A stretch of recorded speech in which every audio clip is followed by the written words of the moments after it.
When fitting the rafters on top of the roof, one side has a pre-drilled hole for a dowel and the other does not.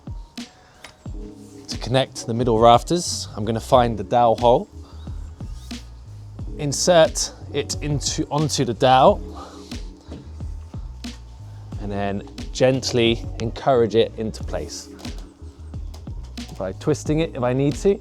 With the dowel fitted on the top, I'm going to use the supplied coach screws and wind it in through the outside of the wall log into the end of the rafter.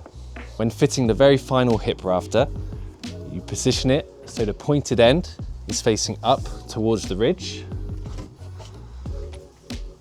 Once it's loosely in position, I'm going to be drilling through the top of the rafter at an angle into the other adjoining hip rafter.